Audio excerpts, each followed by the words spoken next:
learn from Paulette, Annie, and Calm. Yeah, no, Cyrus is here. Cyrus is here. Calm is in the room. Cyrus, Happy New Year. I'm Hello, excited. Happy New Year.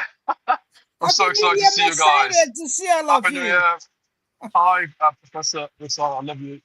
I just came Annie, to see you and see your Paulette. beautiful faces. Oh, you are Stanley- amazing. Stanley- Hi, lovely. Happy New Year, guys. Awesome. So, we are like towards the um, middle of January now, approaching the graveyard of New Year resolutions, February, as we call it. So, if you wanna make Graveyard, a right? promise, if you wanna make a promise, right? Graveyard of This year, do it instead of making that promise. Please do not make any New Year's resolutions for 2026. If you want to do it now, right? Do not do that, because one of the things that stops you from achieving what you want to achieve is analysis paralysis. Something that Paulette helped me. Paulette helped me get out of successfully. I'm grateful, eternally grateful to her. So I had a conversation with her. I think it was 2024, 2025. I'm not sure when it was. The last 2 years have been a blur, right? So, I had a conversation with her.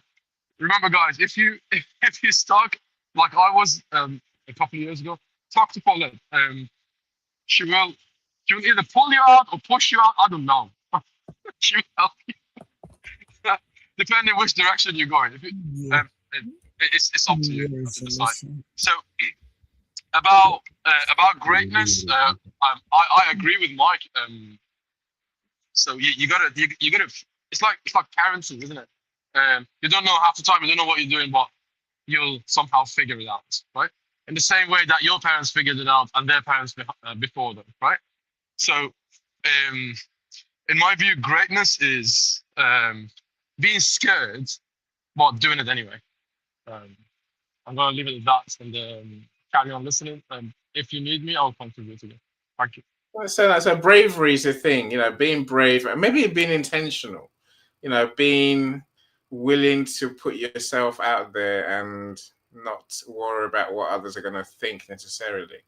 I don't know, that, look, I accept your definition. I'm sure we'll come back to the points in good time. So Stanley, how are you? Happy New Year to you. I've said that many times, so let me stop saying that to you, right? I've seen you many times since New Year, I'm sure. Yeah, you're on mute. I think you're on mute. You're on mute. It's not me. Is it me? Have I muted you? No, you've muted yourself. Okay. So whilst we do that, Paulette, everyone is glad to see you. Looking so amazing as always, right? Yeah. So Jackie, thank you for your kind makeup word. free. This is the dregs of just going to bed. So At 10 I o'clock at apologize for the state of me. I'm not in my pajamas, but I'm looking pretty damn rough. But hey, I'm here, and I got the message, and I thought, no, I'll go. I've got something to say about this, because I am a great believer. I'm such a salesperson. I'm such a if I'm out with a girlfriend and we're looking at a dress in a shop, she was looking at a dress, and she'd be like, "What do you think?" And I'd be like, "Well, I like the color, and it's a good fit, and it would be really nice for this, and you could wear it for that occasion." She'll say, "Stop selling it to me," right? And I'm like, "Oh, I'm doing it again," right? It doesn't matter what it is, I flog it to you, because that's what I do. And I realize that is part of your nature. It's part of who you are. It doesn't make you good, bad, or indifferent. It's your character, it's your personality, it's who you are. And it makes you sometimes climb to the top of the tree. That doesn't make you the best person on the tree.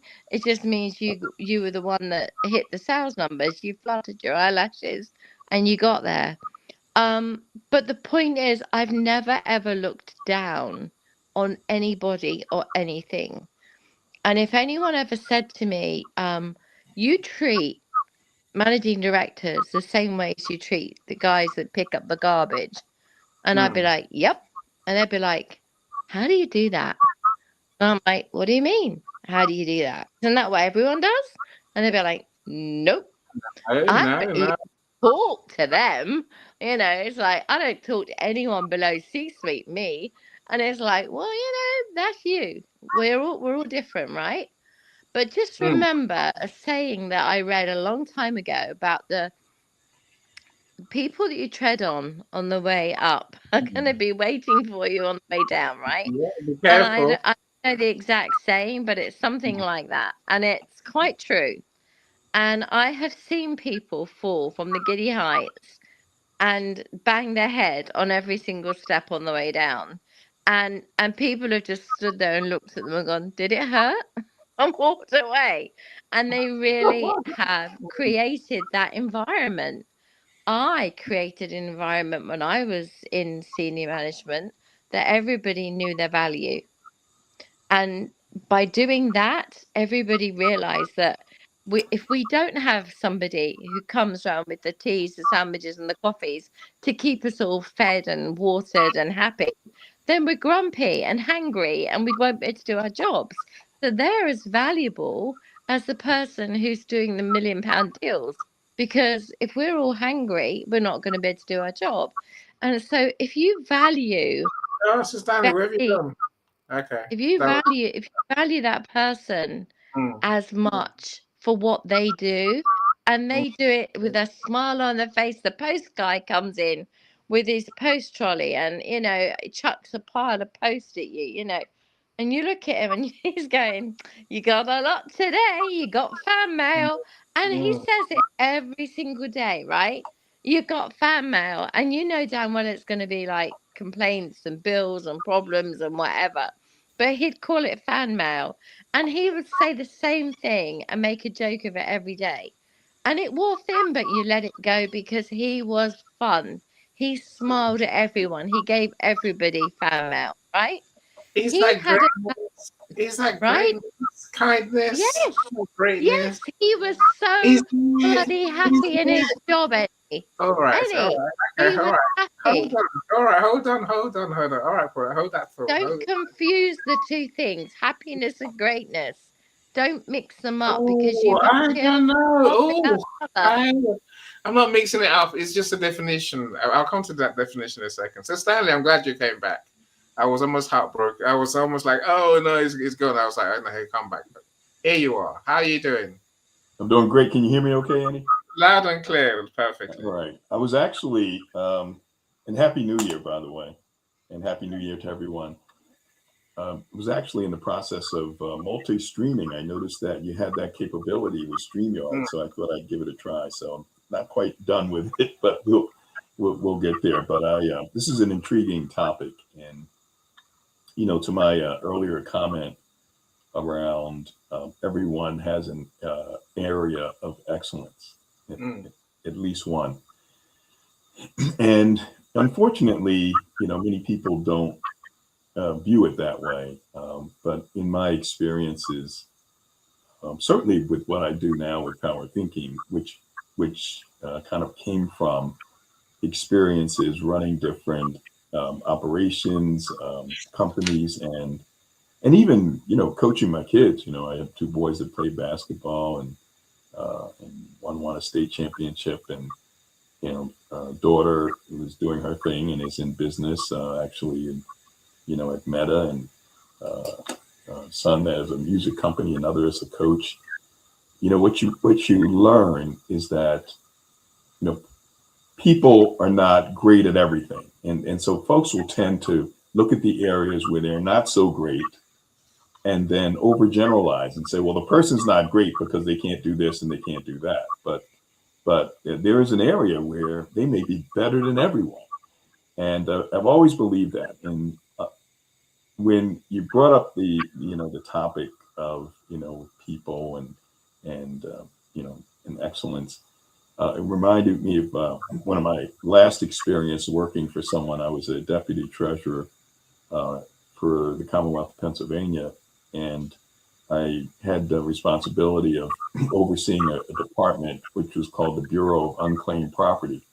And this is where folks have, missing money and missing items that are in the possession of a company, and they have to turn it over to the state. And we had people who would work on the phone lines. They were the frontline folks who would be taking phone calls from the public, from the citizens, who were inquiring about, whether they had missing money. And I'll never forget the person that reported to me that had, oversight over most of the operation. Would talk about certain people as if they didn't have much value. I made it a point in my first 3 weeks, and we had about 88 people to go out, and we had them in different parts of the state, to meet every single person and spend about at least 30 minutes with each person in my first 2 weeks, so that I can get to know who they were and what they were about. And what you find as as we went around and talked to people is that, folks had some really interesting backgrounds, even though they may have been, quote, on the lower end of the totem pole. And I kind of view them as the upper end. They were the folks who were in the front line, so they were the most important. You found that folks, had some fascinating backgrounds. So this one person in particular, the person that reported to me, who had the vast, power in the organization, viewed as a person that was not, worth much for whatever reason. And I'll never forget what I learned from this individual. Number one was that she had a college degree from Florida State, and actually went to school with a person you may have heard the name, Deion Sanders, Neon Deion, who's Hall of Fame football person who played football at Florida State. But most importantly, that she had a son who's in high school, 18 years old, who's in the process of running for the city council in that town as a senior in high school, right? And so he ran, and he actually won a seat on the town's council before graduating high school. And so in my view, when I went back to tell his boss's boss, the person who reported to me, about that, I said, well, you may be wrong about this individual, because you can't be a slouch, number one, if you're a college graduate. Number two, if you raised a child who was able to run for a public office and win before they graduated high school, that has to tell you something about that person. So we really have to be careful about judging people based on maybe some criteria, which puts them in a category of not being that great of an individual when they have at least one area where they're absolutely excellent. So I thought I'd share that. Thank you. So I'll take that. And I think, mastery is what I call it, right? That thing that you are very good at. That thing that you are amongst the best of the best. And I'm pushing the boat. And look, I'm here to trigger people into talking, right? So I'm doing my best to trigger you into saying, I agree, I don't agree any. Right? I think, having mastery, it means that we can serve more people, right? It means that we can serve people better. My simple definition of greatness, it comes down to this. And amongst all the other things, I guess my vision is simply, you don't have to do great things. It helps if you do. But if you can't do great things, do the small things in a great way. Define your own way. So that comes from, that goes with all the other things we've said so far, Paulette. Everything we've talked about so far, I think, counts, right? Here's a question for all of you, my friends. Tell me a great company that's gone bankrupt that you know of.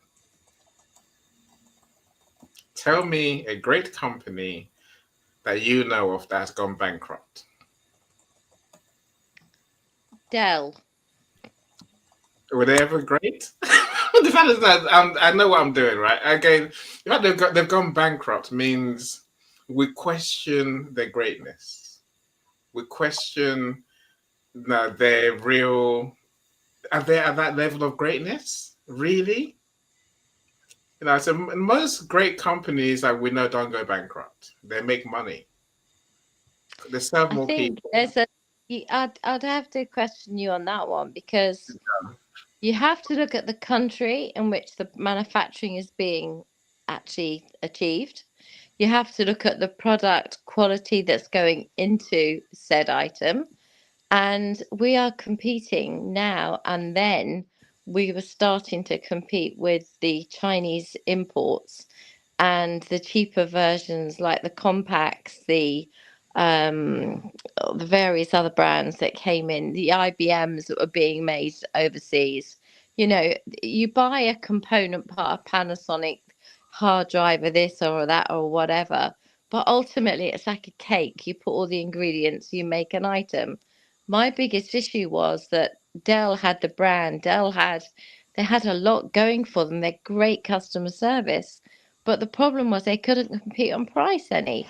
So when you talk about, is it a great company? Do you know what they won? I think it was like they were fifth or sixth top company to work for in Ireland, and yet ultimately they went bust. So there are factors that we have to bring into this greatness that you are being very brushstroke with, which is fine, and I get the game. But I'm not riled. I'm just saying there are factors, and for me, when I look at greatness, the word greatness, Muhammad Ali, right? The greatest. No, unquestionably the The best of greatest, the right? best. The best there ever And has been. would, Right. Pele, I would say another, the greatest, right?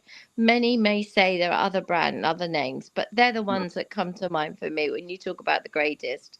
Elvis Presley, whether you like him or not, he was one of the greatest. And there are people that we look at and go, we hold those up as idols. They are the greats. Mm. Now, in business, if you just hit C-suite, if you just hit the glass ceiling, does that make you a great? Or how many people did you knock out the way to get there? How many, what was it that got you there? And will you be sustainable to stay there? That's the big question for Uh, me. Are you sure that's a question? The question I know, you mentioned great names. Hold on, let me welcome John. I don't like to miss people out. Welcome, John. Thanks for joining us. Meryl and Kenny, do send the invites out. Thank you so much, my friends. I appreciate you all. Right, Paulette. We wouldn't know about the people you mentioned if they were not visible, if they were not front facing. If that makes sense, right? Is there a better boxer than Muhammad Ali? Maybe. I might look at Prince Nassim. You might ask who is he, but he was amazing.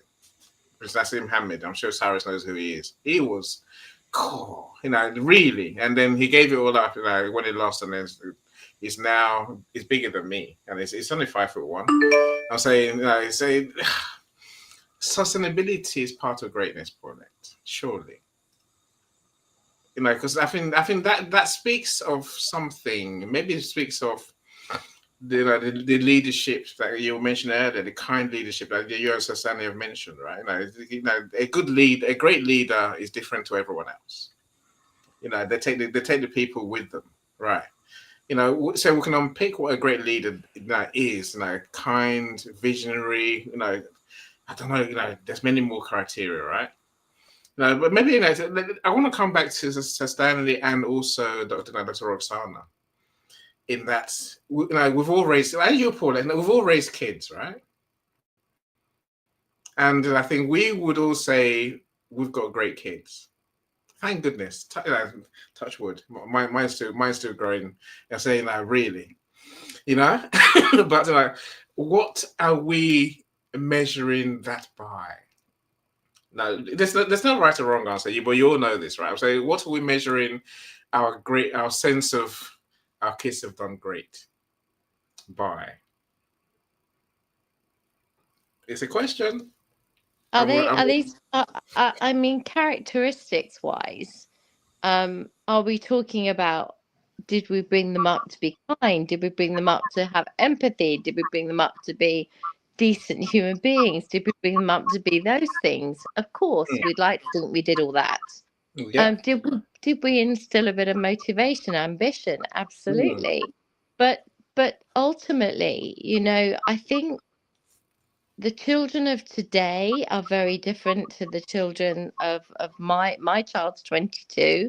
The children that are now 15, 14, 16 coming through are very different to the children. I mean, I had some level of control over my child and what he did and what he didn't do, and there was management involved, and there was, you know, a plan. And when I say a plan, I mean he wanted to go to one of the top 10 universities in the UK. So we had a welcome to Warwick sign made, and it was there waiting for him, you know.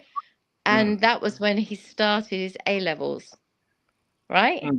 When he started 2 years before he was going to even enter university, I made him a sign so that he could look at it every day and know that's where I want to go, that's what I want to do. Now, another parent might not be able to do that because they don't know that that would be motivational and might help. In actual fact, another child might smash the sign to pieces and go, "What you're trying to do to me, you're going to make me fail." You know, we don't know the children of today. I only know my kid of yesteryear, right? But my child, my 22-year-old child now, is a very kind, gentle empath. He's a very nice person. He's heart centered. But I tell you what, if you wronged me, he'd have no hesitation than jumping in. And I know that because I know that that's who he is. So if you talk about kids, I mean, listen, Dr. Brooks, Professor Brooks Hannah's got more experience with kids than I've ever had. But the one thing that I will say is the characteristics that we look for from our children.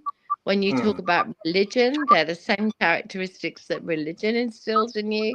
They're the same instincts that we've always had eons back. It's always the same things that come forward, which is be kind to each other, look out for each other. You know, and those are what make, for me anyway, they're what make good people. And then from good people you get good leaders. And from good leaders you get good managers. From good managers you get success. Serious success. Right.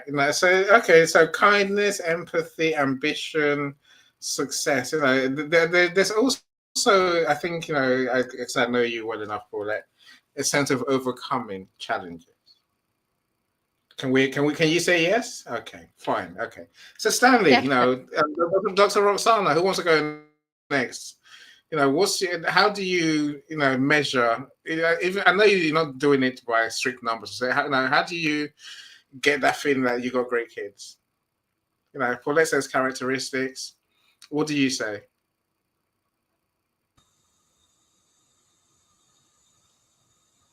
So Stanley, you know, you've unmuted, so feel free. Okay. Yeah. So I thought I saw Professor. All right. Okay. So can you hear me? Right. I'm going to mute. Yeah. Okay. All right. Okay. When you talk about greatness, you just want to make sure we say what we are measuring. What are we measuring?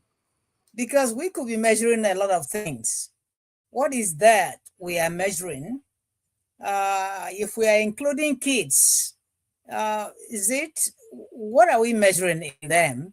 If it's a business, because you can see a successful business, but they didn't tell you how long they failed, though. They did not tell you how many years they stayed broke. But the only thing you saw, I heard about Amazon, that they failed for a very long time before they became who they are today. So it depends on what you are measuring. How long are you measuring that? If we're talking about our kids, we want to know what we are measuring anyway. It doesn't matter.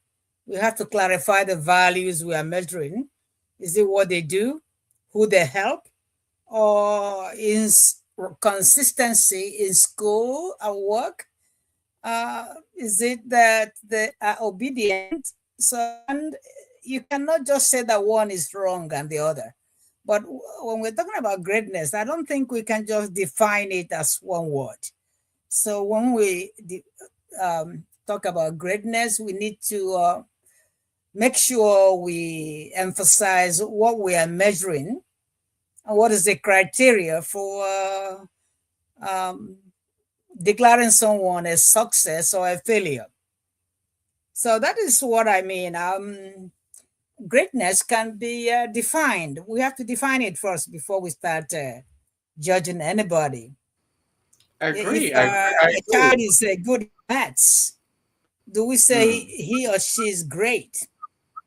He came out of school. He came out of college with a distinction, or he did very well in school.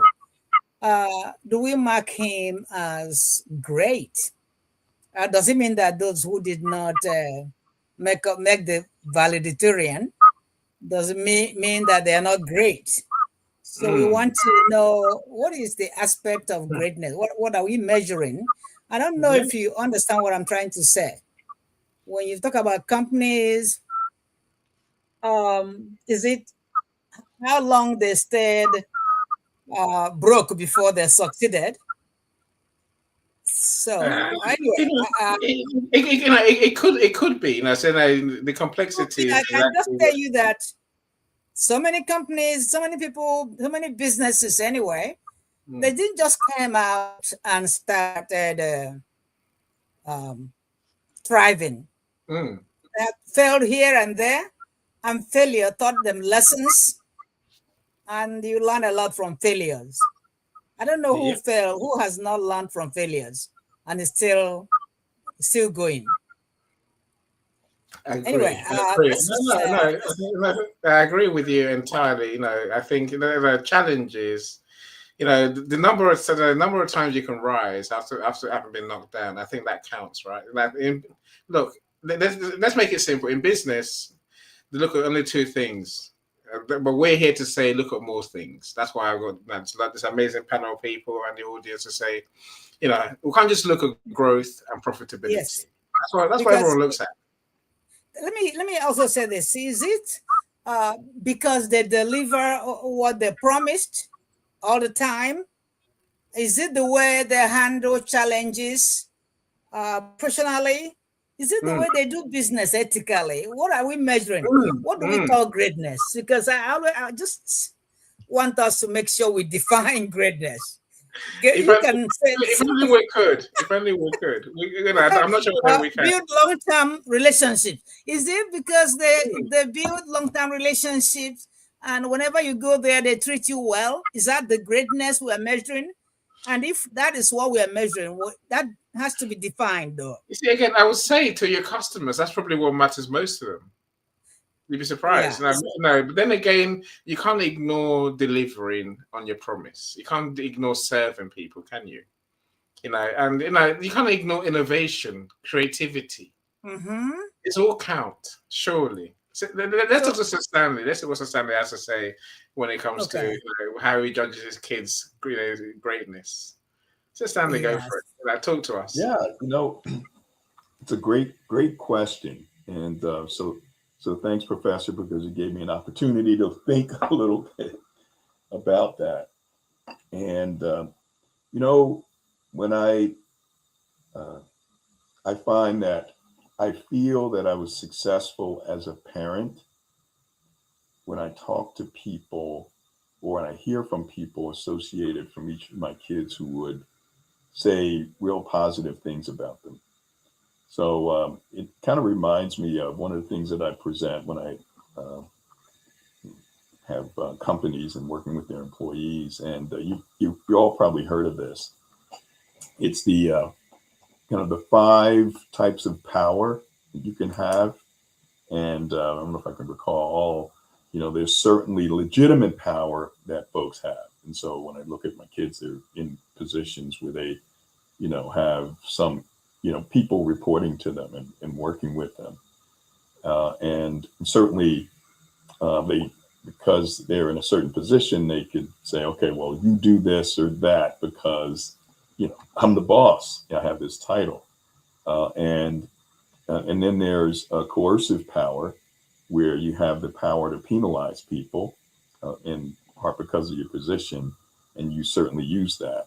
There's reward power where, you can, give someone a bonus or an increase and influence them that way.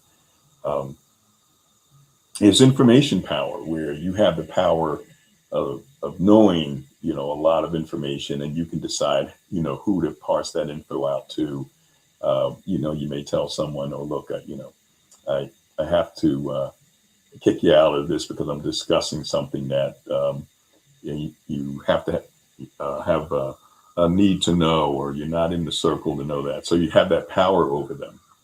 But what I find is, and what I was thrilled about with each one of the 3 children that we have, is that when we talk to people they're associated with or maybe working with, you hear, the most important power of all, that in my view, there are folks that will lean in on the legitimate power. Well, this is my title, and so I have the power. And we see this now, globally with certain folks, because they have this power, they're just going to do whatever they want to do.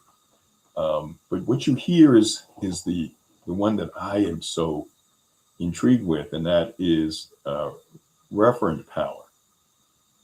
This is when people refer to you. And, when they, like Annie, for example, you hear when people mention Annie, it's usually positive, and he has that referent power. And there are people who are well respected and trusted. And so when I hear people, speak about my children in that way, I know that my wife and I have done, a great job. Forget about all the other stuff, titles and, money or whatever, but it's when people have good things to say about maybe how one of the children impacted, their lives. That is the most important in my view.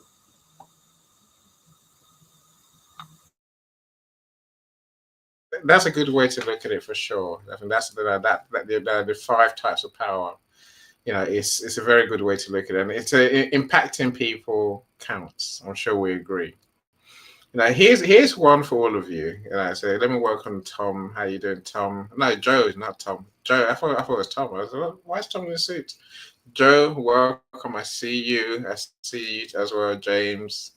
Thank you for joining us. I haven't seen you before. Look, all our friends on YouTube, please do like and comment on today's video, and of course subscribe if you haven't done so already. We'll need more people, on our channels and engage in our YouTube videos. America's Supermom, definitely someone who's done great things. When you got 15 kids and you raise 15 kids, yes, and now we were suddenly paid into insignificant parents, right? I know that's what Roxana has 5 kids, if not 3 kids at least. I say, Lachelle just puts us all to shame. But well done, Lachelle. You are great, truly. That's true. We need to get Lachelle up here. Truly, come and share with us, Lachelle, please. So the link is in the comments on the event page. If you want me to send you the link directly, just let me know. Leanna, I see you as well. Welcome. Mel, the amazing Melanie Richards. How you doing, Mel? I'm sure you got something to share on this topic as well, Mel. We'd love to hear your thoughts. What's that? Let me see that. And we'll see how Barnes & Noble we do. Amazon is a bigger bookstore, amazingly. Is one greater than the other? I don't know. I really don't know. Look, here's one I want. I think, I'd love to hear your thoughts on. I think for me, part of greatness, part of living a great life is peace of mind, living the life you want to live without the anxieties, the worries. Of course, we have worries. We have things that go wrong. We have challenges, in other words, right? Life. We're doing life, all of us. But I think when you can find that peace of mind, you know, there's no point having any of the things we talked about so far. What that is, even impacting others, changing the world, if we are inherently unhappy. That's what I say. What say you? Go on, Paulette, go for it. Okay, only because I've had my pill, so if I don't speak now, I won't be speaking. I will be dribbling in the corner. Yeah, you be speaking, but just say something that you don't want to say, right? Well, that's my filters. You see, that's the problem. So we don't do diazepam after 11. So listen to your children. Don't do diazepam after 11. The key for me with everything that you say and everything you do is you are looking at aspects of every single person, every single personality, every kind of wish, demand on each other. What, if somebody makes a promise to do something, I always used to say, under promise and over deliver.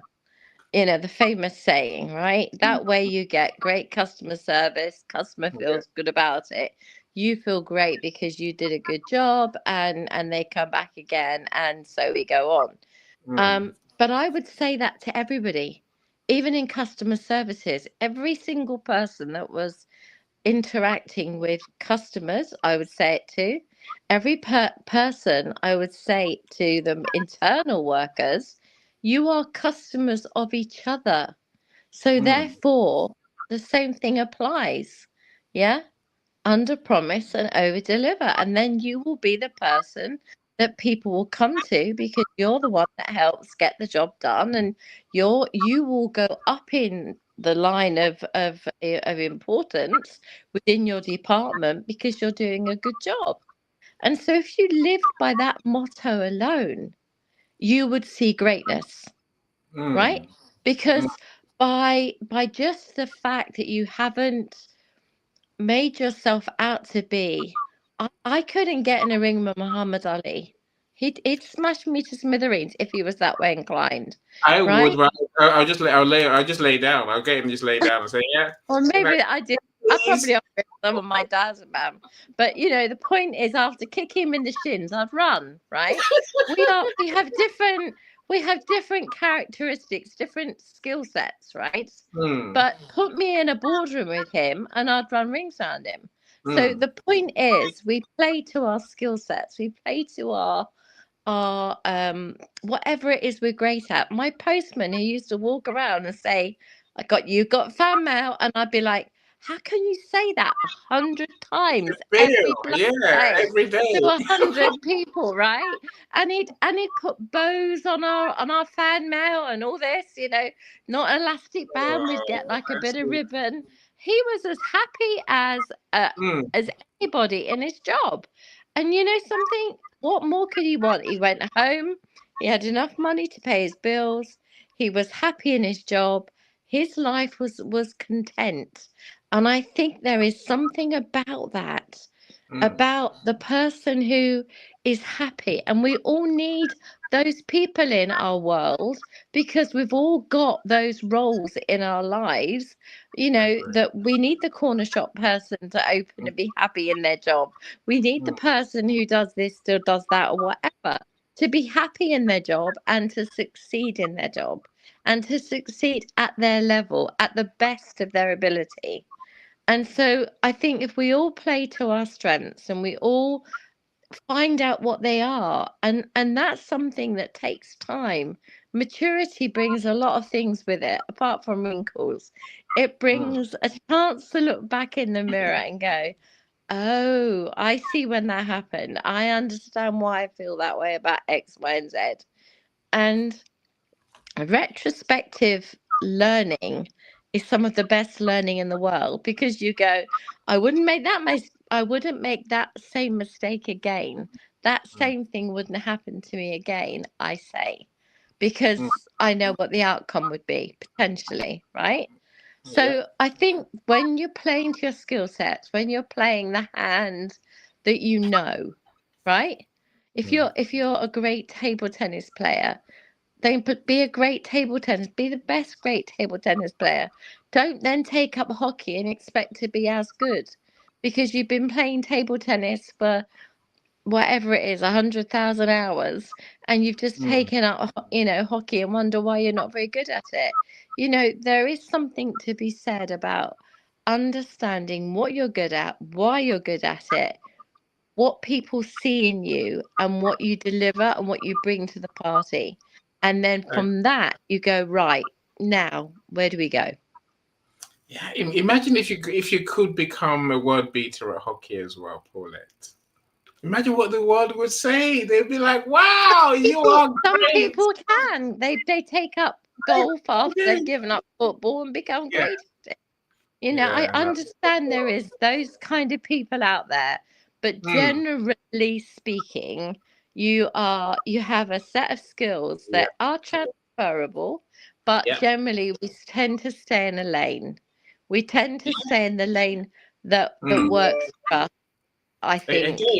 Again, so I mentioned what I say just now, because I think, when you take risks, I was talking about yesterday, invariably you're going to be suddenly in a world that's not familiar, that's not comfortable.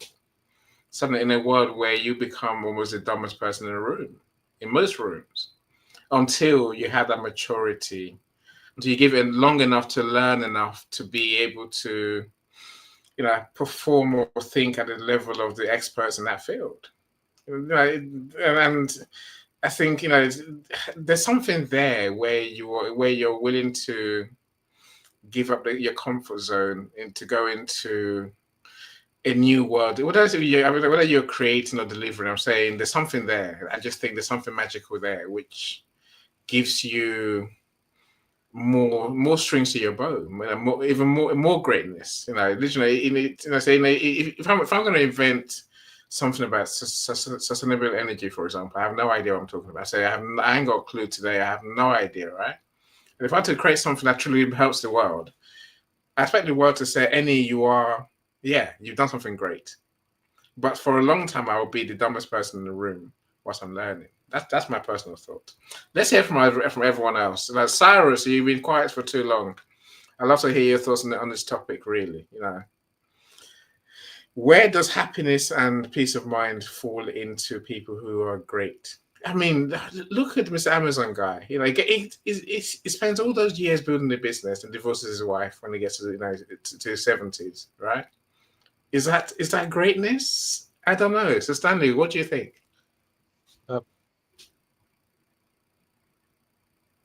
You muted yourself. You mentioned greatness and peace of mind. It brought up for me many years ago. One of the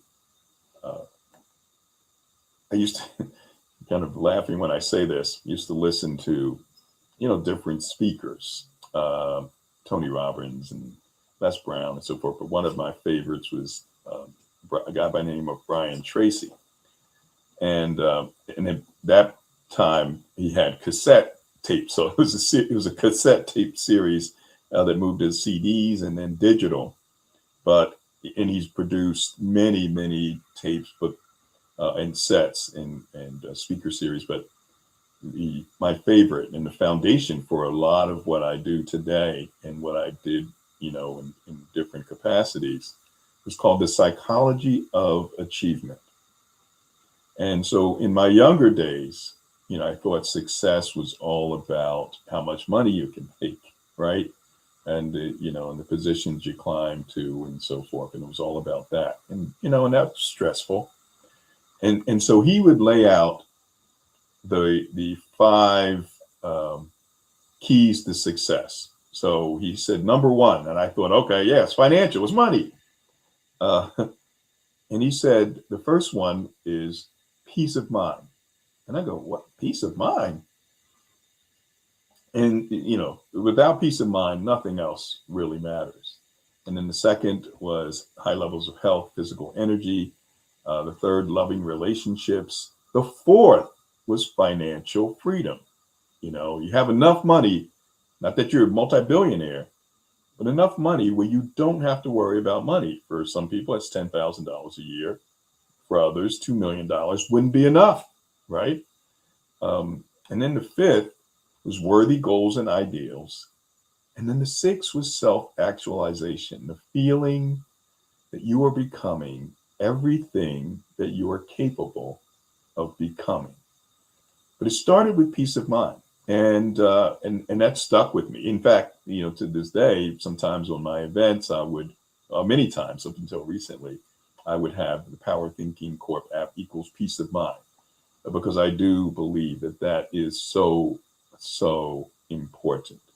And that's why I focus on resiliency, because if we can help people control their emotions and their impulses and so forth and so on, then they can get to this point where no matter what's going on around them, they may be at their entrepreneurial endeavor for 8 years and still not making money. And Power Thinking is in that boat as well, and all of the ups and downs, but they still have this peace and this confidence that they'll keep pivoting and doing what they have to do, but they're going to get there ultimately. But in the process, they feel absolutely wonderful because they are self-actualizing. They have this feeling that they are becoming, they're getting there, everything that they're capable of becoming, and they're reaching, ultimately they'll hit their goal. Don't know when it's going to be, but every day is a day where they get up and they go, I feel really good about what I'm doing and the value that I'm bringing to the table. So that's my piece about peace of mind. It is everything. It really, I agree 100%. Everything we've said so far, I think peace of mind is is a gem. If you it would say if you I think if you achieve that, the rest almost don't matter. But maybe it's the other way around. When you have peace of mind, you can create more. Self-actualization. I mean, that's a whole topic in itself, right? I think that's what I'm trying to preach to my friends. When I say aim for greatness, but it is by definition undefinable, because we don't know how far we can go. We'll never know. Even after we die, we don't know whether we achieved the great as much as we could. But as long as we're happy and live a genuinely fulfilled life, that's all we can take, really. Cyrus, share with us happiness, joy, peace of mind. What does that fit into your idea of greatness?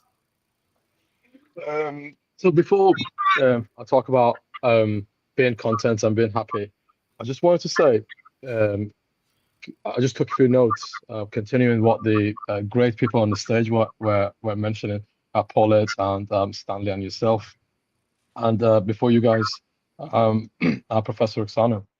So regarding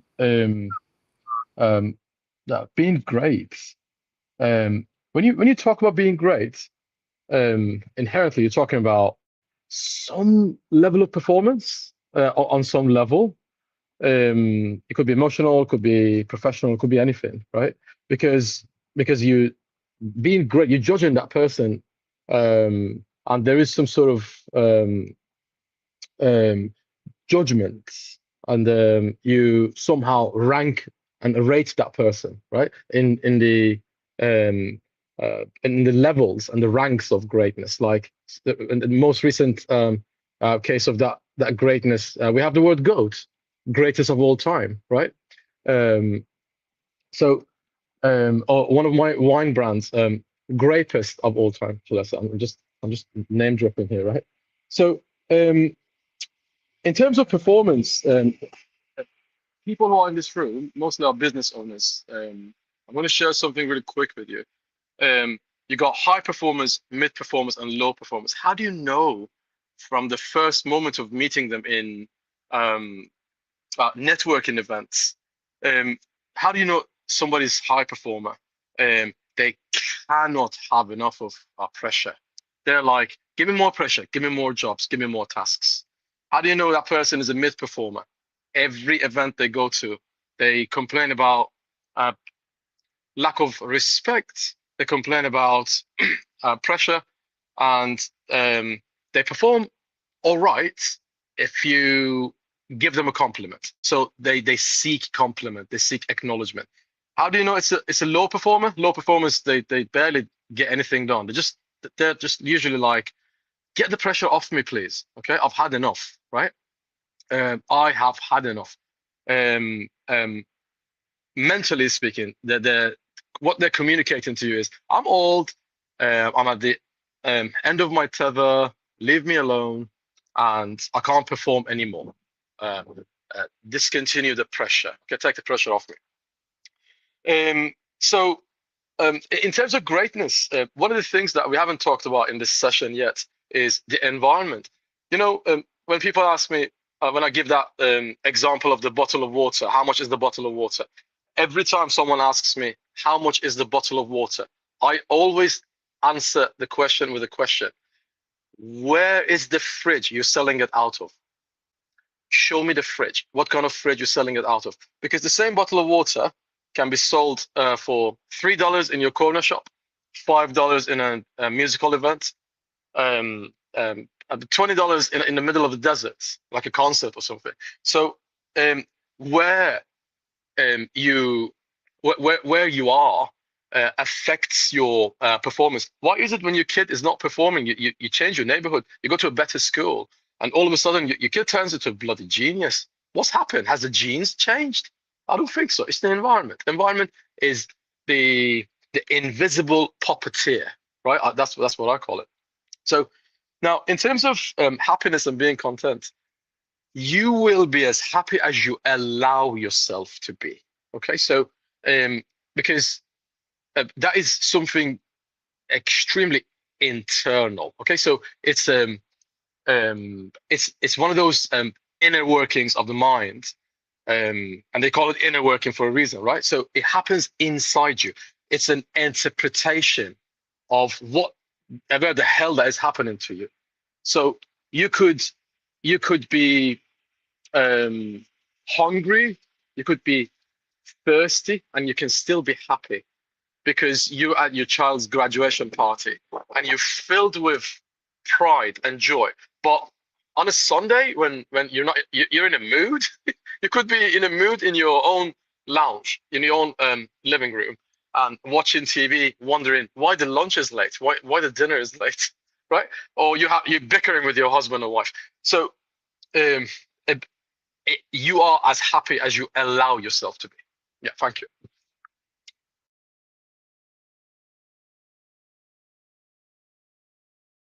Buttons very quickly. I do like that, Cyrus. You're as happy as you allow yourself to be. That's true, right? That's the truth. You're on mute, my friend. No, I'm back again now. Am I back? I'm back again, right, Paulette? You are now, yeah. Okay, Yeah. I was on mute for a second. No, I like that, Cyrus. I will put that up. We lost Cyrus. No, so Dr. Roxana and Dr. Roxana, where does happiness come into this? Into greatness? Happiness, you can't just depend on people to be happy. It has to be part of you. That you are great doesn't mean you're happy, or you probably have made a lot of money. Money is not equal to happiness. So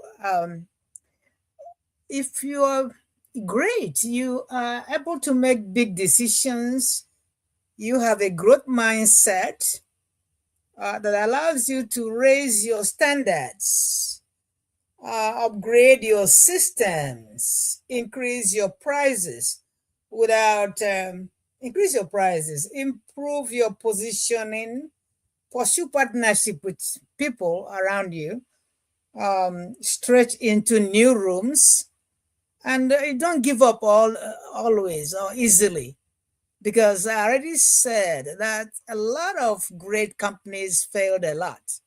They failed a lot of the only time you know that they're great is when they succeeded. Nobody knew what happened to you when you were eating paycheck to paycheck, or when you're borrowing, or when you were sleeping under in somebody's garage. But the only time people know you are great, and actually, you don't have to tell people that you're great. Actually, I'm muted. You don't have to tell people. People look at you and see greatness. Greatness shows on your face, on your outlook. So sometimes if people are going around showing off, I don't know what they show off, but you can actually look at someone and see greatness. So what I'm trying to say is that when you're able to raise your standards, upgrade your system, have a positive mindset, you're great. And I already said that greatness and happiness are not the same, because money doesn't make you happy. Money that you are, and money and greatness are not the same. People can still be rich and don't know how to be happy. They think that so. I just think that in business, it takes a lot to say that someone is great. Greatness can be a lot of things. What does greatness look like beyond profit? That is, suppose you're not making money. Are you still going to be great when you're not being paying your bills? Are you still great? A lot of things. What habits and strategies create sustainable success? What kind of habits, mindset do you have? The important thing is, do you have a positive mindset? It's not just going to be about business. We talked about children before. We talked about producing. And by the way, that maybe you did your best, tried for your children, and probably not all of them turned out the way you wanted. Doesn't mean that you're not great. It doesn't really mean that you did your best. Sometimes a child can choose their path. But anyway, if they have people around them that are positive, they have positive mindsets, they will actually be back. Ask themselves, what am I actually doing? And go back, look back, and you don't have to be God. You do what you have to do, and so they will get to where they want to be. So greatness is not the same as having a lot of money. When your business is not profitable, you can still be great. And that's what I'm trying to say. And I agree with you. Uber doesn't make profits. That's a great company, because they created a service that people need, people want, and it's growing. Like you said it earlier, success takes time. Yes. And we must stay the course, and it's how we navigate that process. Let me welcome Superstar Alexis, my super editor. How you doing, Alexis? Great to see you. Jeremy, I see you as well. Welcome. There's some great comments. Self-actualization. Oh yeah. No, well, I can't miss that one. Brilliant, Paulette. That's you, Paulette. Yes. Ignore the R. It's another comment. There's a correction further down on my list. Kenny says ignore the noise. It's a resilience, capabilities, and reaching goals. successfully in a consistent manner. Does that equal greatness? I don't know, Alexis. Does it? I think it. I don't know, my friends. Let's end with one tip from you for newbie entrepreneurs, because there's this time of year, as Sarah said, the graveyard for goals, and the graveyard for resolutions, at least, for sure. Well, right? the gym car park is empty, if that means anything. Already. No, I think for me, before the diazepam really kicks in, and it has already, I think for me the most important thing about resilience and about having the ability to ask. So never be frightened to ask for help. Never be frightened to say to somebody, I think I lack this. Can you help me in this area? Because we are not all born with all the skills we need. We learn them. And many people over the years have gained them and are willing to share. And whether they're charging for that service or not is by the by. The point is, you will not reach your goals. You will not reach your success levels if you're lacking in something. So build resilience by asking. And build resilience is such a funny word to say, but you're giving yourself the facility to put a trampoline underneath you so that when you do fall, you bounce back again and you ask for help. That would be my key. Build resilience and ask for help. Never think you are above asking for help. Nobody is above asking for help. It's true. On It's that true. note, I'm going to say goodnight to everybody. Thank you, Paulette. I thank Take you. care. I'll call you to say I might come and see you in a couple of weeks. I'm coming out to you. All right. I look forward to it. Take care, everyone. See you soon. Night, Bye bye. Paulette. Night. Bye. Have a good night. Thank you so much for joining us. You're a Good star. night. Night, Sleep darling. well. So, Dr. Roxana Cyrus, what's your one tip for entrepreneurs who want to achieve greatness, success? Call it what you like. Just let me go, Cyrus. Let me go first. It's positive mindset.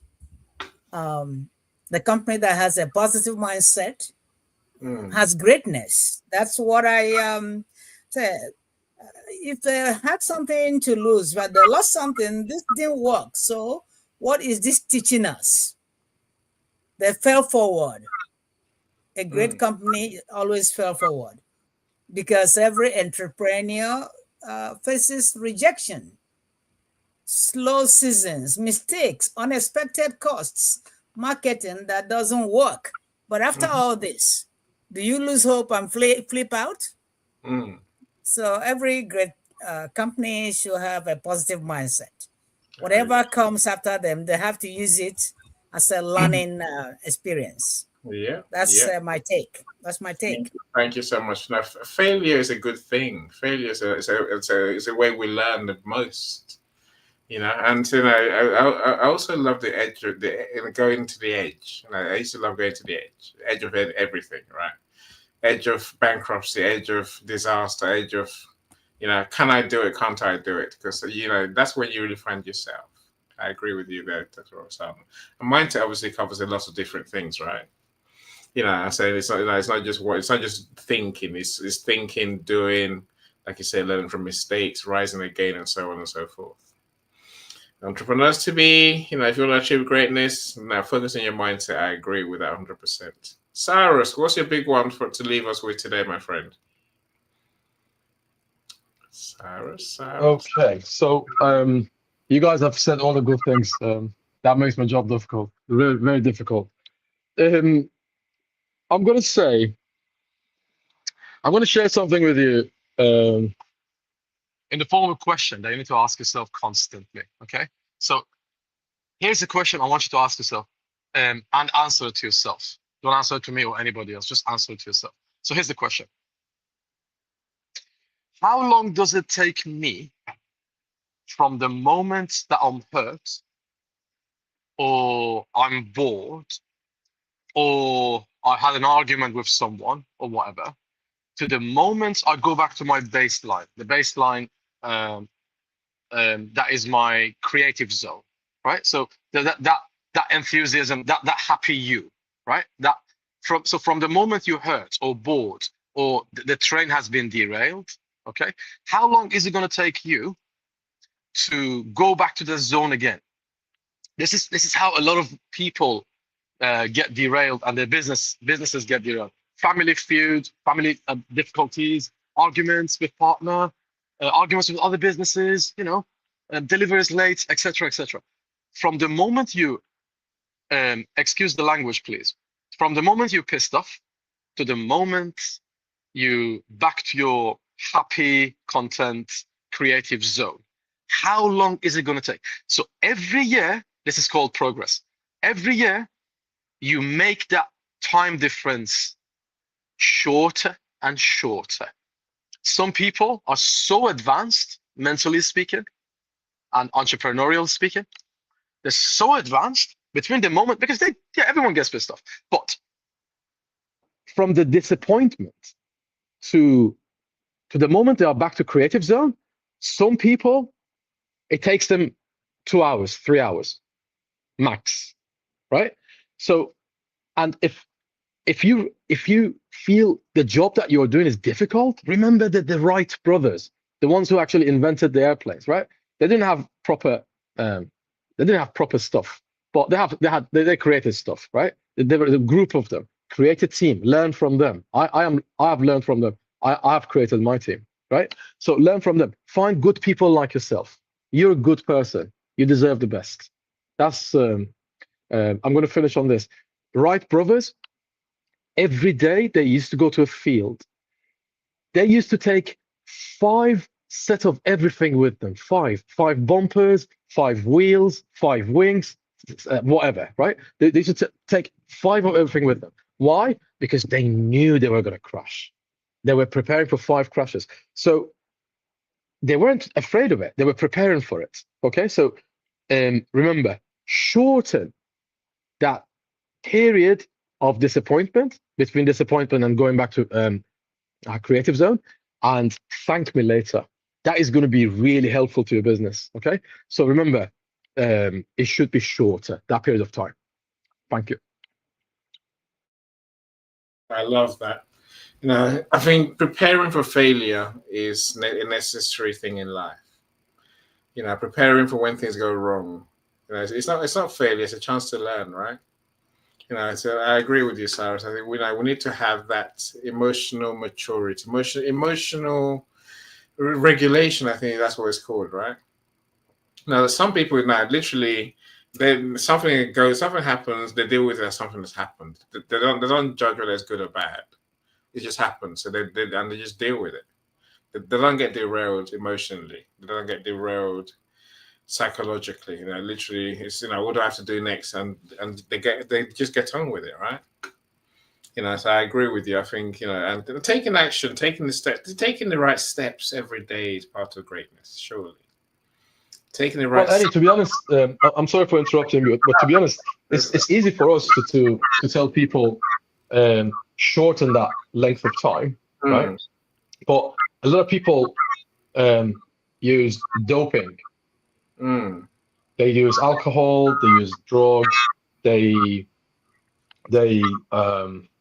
get involved in something like gambling. I don't know. They because the amount of pain that they are feeling inside their heart and mind is so overwhelming. They have to numb the pain, right? So numbing the pain is not the answer. An answer that won't have consequences. Okay, so it is an answer, but some people say drugs and alcohol is not a solution. Technically, alcohol is a solution, isn't it? It's a solution. And chemistry. No, from a chemical point of view, alcohol technically is a solution, isn't it? But anyway, but not the solution to a problem. I don't know. And there's a reason that I haven't lost my mind. There's a reason I'm talking, Cyrus, right? The other day, there was research that shows that they can now use the ingredients, the chemicals in magic mushrooms to change people's minds, literally change their minds, right? So you got someone who's depressed, for example, or someone who has anxiety. If they give them the right dose of magic mushroom good stuff, I'm not saying go and be doing magic mushrooms, my friend. It will change their mind. Well, Annie, you just called it good stuff. Look, okay. Let me make a confession, which makes it worth your while coming here today, my friends. Right? See, when I was younger, I was exposed to, my generation was exposed to many of the what you might call drugs, right? I won't tell you which one, but literally, there was a drug I took, and you know what, Cyrus?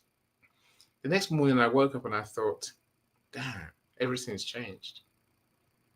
Nothing changed. Everything changed at the same time, right? My point is this. Some of those drugs can liberate your mind. That's what when this research came out. When this research came out, say last week, I think, about magic mushrooms. I thought, wow, that is so true. See, what I realized when I woke up next morning, Cyrus, is simply that everything matters, but nothing matters. There's a fundamental change in me, which I still live with to this very day. Yeah, it's all very important, but it's not important at all. Wow, that is brilliant. Get over it. And that would say that would, and it wasn't an intention me taking drugs intentionally. It was someone who put something in my drink, right? I'm saying, but no, that freeing your mind can be useful, but it's not always the good way to go. No, I'm not recommending anyone here becomes hooked on some hard drugs. Don't do that. Even soft drugs don't do that either, right? But literally, look. I was gonna say, I'm pleased to let you guys know, because everyone in this, most of the people in this live event are authors. I have posted the events on readerstv.com as well. So if you want to share the event during or after the event, please do that, because that's for people who don't have LinkedIn. Enables non-LinkedIn users to see your LinkedIn events. That's a beautiful thing. So Dr. Oksana, you are on live TV, on the live channel now, readerstv.com, because you're an author. We connected authors to readers. You deserve to be on there, and you are on there. So are you, Annie, and Paulette, and Stanley as well. Thank you. Awesome. Now, a friend of mine had her LinkedIn account hacked, and they changed the password, they changed the picture, and they tried to turn it into an OnlyFans type of page. So she can't access her account. She can't do anything about LinkedIn. You would say, well, we are dealing with it. I reported it, so we're about to start reclaiming the account. But there's many people who can't access LinkedIn. Someone else mentioned that they can't access their account today. So it's a useful service, Sarah. It's good on you. Good on you. Good on you. Yeah, because mentality behind it is 1 out of 7. Let's say there's 1 billion people on LinkedIn. So that means 1 out of 7 people are on it. What happens to the other 6 people, right? So you are losing those customers and those viewers. So Readers TV, but by creating that, so we gave the authors the opportunity to be seen by non-LinkedIn users. You are creating something great. You're creating magic, but LinkedIn is like a shell. So we have created a link between this shell and outside what's happening outside that shell. So enjoy that. Just share it, and then send it to anyone who hasn't got LinkedIn. And that's the solution for you guys. Enjoy. And also, those watching the replay, don't be shy, right? Go to Readers TV. Go and see the shows out of there. Sarah, welcome. Miss Boy Bass. It's Sarah's show, unless I'm deeply mistaken.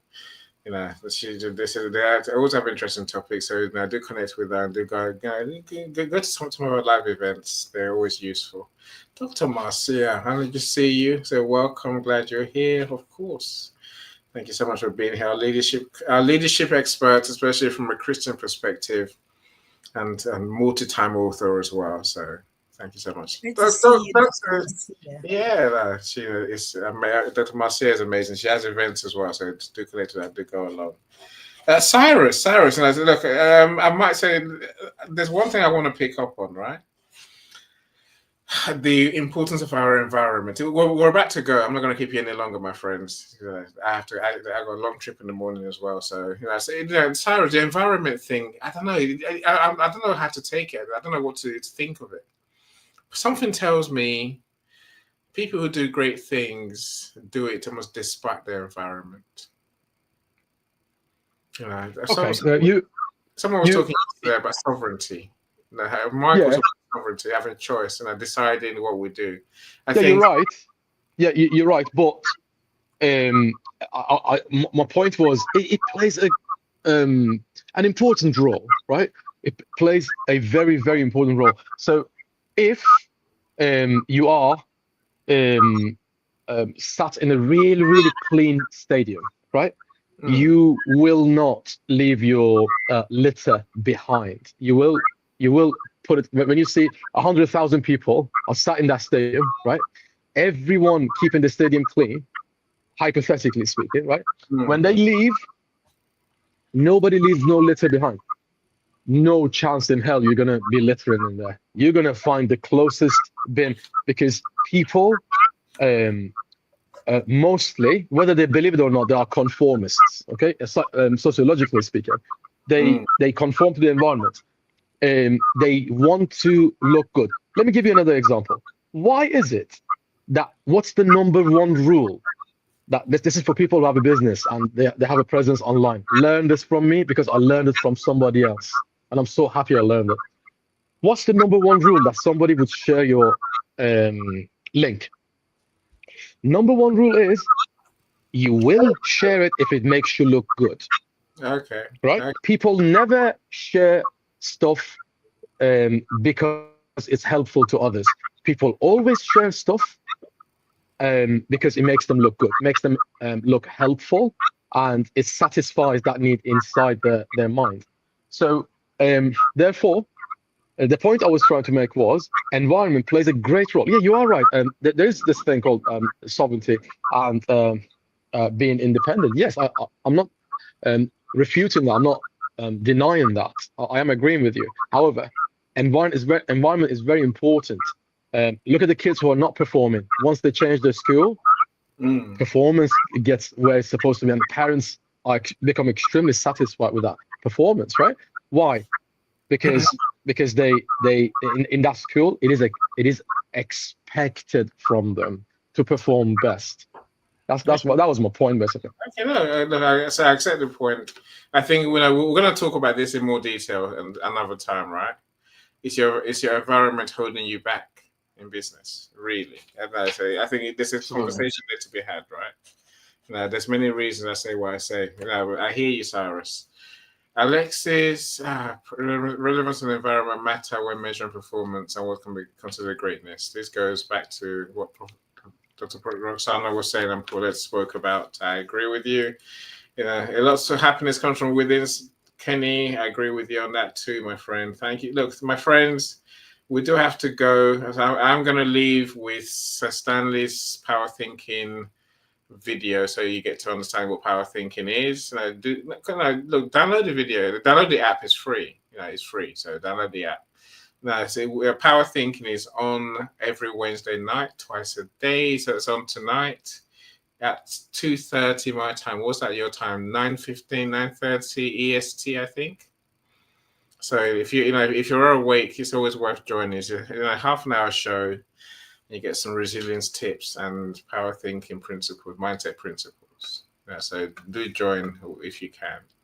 Look, let me thank all of you, Cyrus, Dr. Roxana, Paulette, Stanley. It was a pleasure. Everyone that's been here. I never know what to expect. Thank you so much.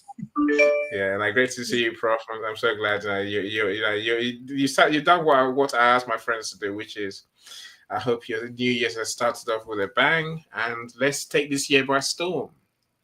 Yes, we can. We are already. We will, exactly. We will. We're not in Cyrus's, New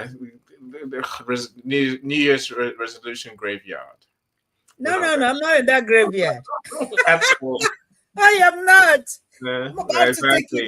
We're not going there either. No, we're going to power through the rest of the year, my friends. No, we are taking it. Yeah. Mm-hmm. We'll take it by storm, like I say. We really will. Yeah. Oh yeah. Kenny, coming to succeed. We will. We're just by being intentional about succeeding, we're halfway there, right? And if anyone is trying to buy any treadmills or anything, February, my friend. February is when all of those. We already have treadmills. We don't need another one. No, anything. We just have to make time to get on it. Get on treadmill. No, listen. Anything that people use in the New Year's resolutions, right? Yes. You can buy it half price on eBay and Amazon in February. Just wait for it. Yes, indeed, it's true. It's true. My friends, thank you so much, Kenny. Everyone has been here. So Sarah, Dr. Marcia, I mentioned Alexis. Those who were here at the beginning. I appreciate Jeremy. I appreciate you all, Joe. So thank you so much, all of you. Do come back again in a couple of weeks' time. Say Leanna as well. Say the Magic Mel. Do connect with her. Go along to her trust-based conversations. That's America Supermom, Mr. Calm. Thank you so much, everyone. I'm doing my best to go through the list. So Christy, Mike. Thank you so much, all of you. I can't thank you enough. I really can't. You make my day, Meryl. Thank you. Of course, Jackie as well. Our first commenter today. Thank you so much, everyone. Look, enjoy your night. Hopefully I'll see you next few days. Otherwise, hopefully, if you want to join Power Thinking, don't know how to join, let me know. I'll send you the link. Otherwise, send me a link. I haven't joined it, and I've never joined it, but maybe. Yeah, no, I'll send you the link, and I can post a link in the comments. If that helps. Yes, but maybe next time I'll join. Maybe next week I'll join. Yeah, it's normally Stanley Green's profile. Bye, Kenneth. Happy New Year. Yeah, so thank you so much, everyone. I'm always blown away by your kindness and your greatness, all of you. So when I start a show, I don't know where we're gonna go. I don't know who's gonna turn up, but no, you always do, and you make it worth my while, right? And hopefully our friends learn from us as well. So Power Thinking, where are we today? There's something when you put your events on early on LinkedIn, LinkedIn models up the dates. Okay, today's Jan 15th, right? So today's topic is challenging deep-rooted self-limiting beliefs. Right. So if that sounds interesting to you, do go along. Here's a link in the comments. So that's Power Thinking. Put that there. So I'll show you a video of what Power Thinking app looks like, and hopefully you will download it as well. So you get daily tips for mindset, and you get a whole load of functionality that can help you as well. Okay, right. Thank you so much, everyone. I say bye. Say bye, my friend. Bye, everyone. Bye, everyone. Bye. Where am I? Power. Bye, everyone. It's time to change the way you think. Download the new Power Thinking Corp app, available now in your app store.